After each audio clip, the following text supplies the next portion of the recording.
ही वीट बघा, ही वीट साधीसुधी नाहीये. 31 वर्षांपूर्वी अयोध्येत झालेल्या ऐतिहासिक घटनेचा हा सबळ पुरावा आहे.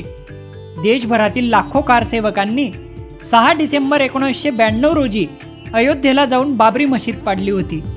यात विश्व हिंदू परिषद, बजरंग दल आणि शिवसेनेचे कारसेवक होते.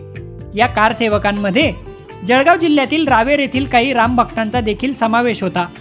हा विवादास्पद ढाचा पूर्वीच्या श्रीराम मंदिराच्या अवशेषापासून तयार झाला असल्याने या विटा मूळ श्रीराम मंदिराच्याच आहेत असा दावा करत कारसेवकांनी तिथल्या विटा सोबत आणल्या होत्या.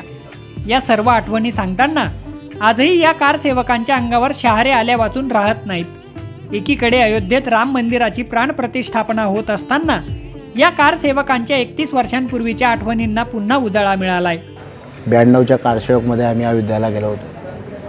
त्यावेळची परिस्थिती अशी होती की फार असं वातावरण असं राममय झालेलं होतं. ज्या वेळेस ढाचा पडण्याचा टाईम आला त्यावरती प्रमोद महाजनांचं भाषण चालू होतं. भाषण चालू असताना 11:35चा टायमिंग होता. असं वाटलं वा हनुमंताची अशी कृपा झाली, असं वादळ, असं हवा उधाण, एवढं हवा उधाण होतं की आश्चर्य वाटलं आम्हाला.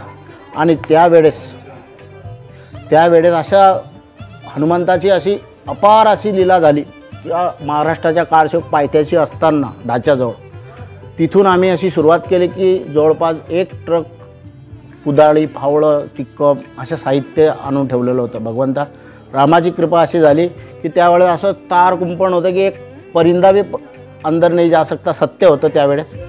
अशी व्यवस्था केली होती त्यांना की बा गोडीचं काय टोक असेल अशा अनेकुचीदार तारांचं कंपाऊंड होतं. ते कंपाऊंड आम्ही असं तोडलं, असं वाटलं आम्हाला कसं फुलं तोडतो आहे अशाप्रमाणे. अक्षरशः परमेश्वराची शक्ती ती आमच्या अंगात अशी संचारली की आम्ही काहीच पाहिलं नाही. फक्त आपल्याला हे पाडायचं आणि इथे प्रभू रामाचं मंदिर व्हायचं आहे हीच आधी इच्छा होती. आम्ही ढाच्यावरती चढताना माझा अनुभव सांगतो, असं वाटायचं की बा हा ढाच्या खालती आला तर काय होईल.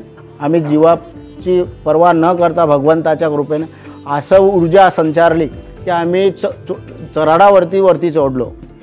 आम्ही ढाच्या तोडत असताना माझा हाताला पूर्ण रक्तवाम झालं असताना तरी चालू होतं. पण पाचोऱ्याची एक पुष्पाताई म्हणून होते, भाऊ म्हणे तुझ्या हाताला लागला तू का करतो. म्हटलं मला भगवंताच्या याच्यासाठी मला माझं प्राणही गेले तर मला चालतील, पण आज प्रभू रामाच्या मला प्राण गमवले चालतील, पण आज हा ढाचा पाडायचाच आहे. अशी भगवंताची शक्ती आमच्या थळ्यावरच्या हनुमंताची शक्ती संचारली होती. त्या कृपेने आम्ही ते सहकार्य केलं. भगवंताच्या कृपेने आज आम्हाला खूप आनंद आहे की आम्ही जिवंत आणि राम मंदिर बनताना पाहतो. आम्ही इथून गेल्यानंतर आम्हाला तिथे फैजाबादमध्ये रोखले गेलं किंवा तिथे लाखोच्या संख्येने भीड होती. भीड असल्या कारणात तरी आम्हाला तिथे जायचा उत्सव असल्या कारणाकडून आम्ही शेताच्या रस्त्यानं मधल्या रस्त्यानं गेले आणि तिथे आम्हाला फार मुलींना फार सहकार्य केलं, जेवणाचं याचं त्याचं. आणि तिथे गेल्यानंतर मग आम्ही तिथे 6 डिसेंबरला तिथे पोहोचल्यानंतर सकाळचा तरी 10-11चा टाईम होता. तो प्रमोद महाजनचं तिथं भाषण सुरू झालं आणि सुंदरकांड पण झालं तिथं. सुंदरकांड झाल्यानंतर त्यानंतर तो बाबरी ढासा कोसळला. अयोध्येतील श्रीराम मूर्ती प्रतिष्ठापनेच्या पार्श्वभूमीवर रावेरमधल्या कारसेवकांनी राम मंदिरात या पवित्र विटेचं पूजन केलं.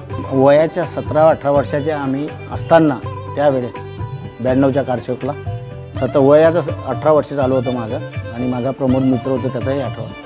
तर तेव्हा आम्हाला असं वाटलं की बा आपण इथून ढाचा पाडलं, काय आपल्या जो प्रूफ आहे. आपल्याला विचारलं लोकांनी तर आपण काय सांगत, तर भगवंताच्या कृपेने आम्ही तिथून ते वीट आणल्या. एक वीट प्रत्येक कारसेवकाने आणली.